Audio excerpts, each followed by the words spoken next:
នេះជាសារធាតុគីមីស្អីហ្នឹងអណ្ដាតខ្ញុំរលាយអស់ហើយនរណាជាអ្នកធ្វើមានរឿងអីហើគ្មានអីទេថ្ងៃនេះយូស៊ឺសានេះធ្វើបានល្អណាស់រសជាតិសម្បូរបែបប្លែកគ្នាណាស់ឆ្ងាញ់ណាស់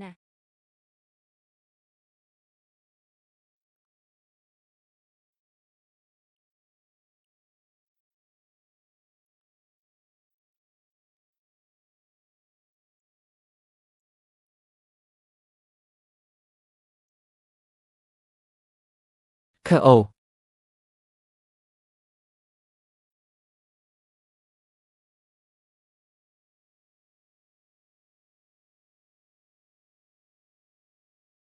គឺខ្ញុំបងធំបងធំ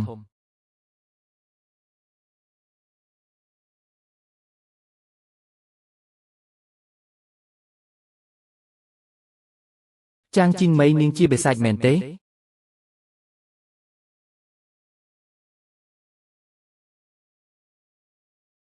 បងធំយន្តហោះទម្លាក់ម្សៅនិងកាំភ្លើងធំម្សៅត្រូវបានរៀបចំរួចរាល់ហើយលើកនេះច្បាស់ជាមិនខានទេបងធំ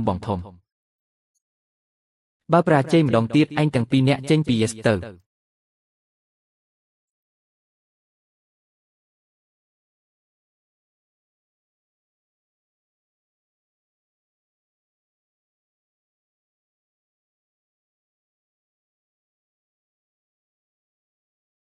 បងធំ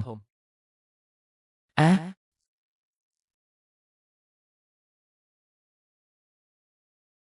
បងធំមើលខាងស្ដាំលឿនឡើងមែនណាហេ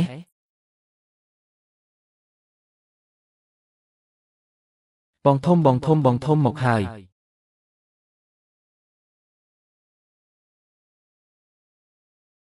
ហើយសរសេរថាមនុស្សល្ងងខើអូ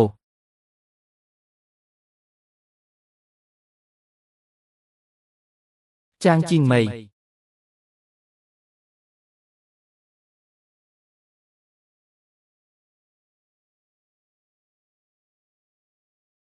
ិនបញ្ចេញរឹតស្មានតែខ្ញុំជាមនុស្សស្លូតមែនទេ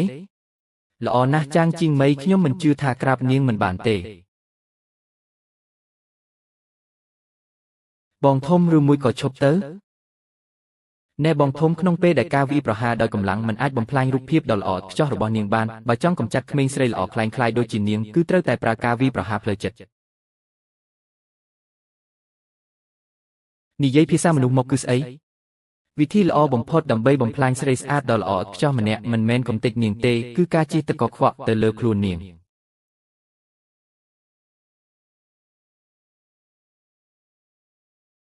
ហា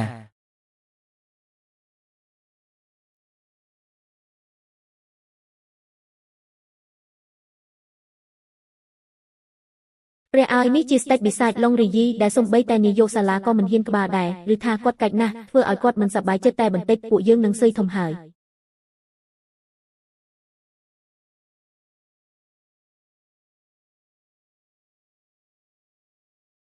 ទម្លាប់ល្អបងថ្លៃស្រីសូមអញ្ជើញដើរលើកម្រាលព្រំក្រហមជីងម៉ៃជាបងថ្លៃស្រីរបស់ប្រធានយេសកាហេពិភពលោកនេះឈួតហើយមែនទេបងថ្លៃស្រីកម្រាលព្រំក្រហមគឺពីណាគេព្រះឲ្យជួយបាញ់ផ្គរមកសម្លាប់ខ្ញុំទៅអ្នកទាំងអស់គ្នាច្រឡំមនុស្សហើយដឹងបងថ្លៃស្រីមិត្តស្រីដ៏ជាទីស្រឡាញ់របស់ខ្ញុំ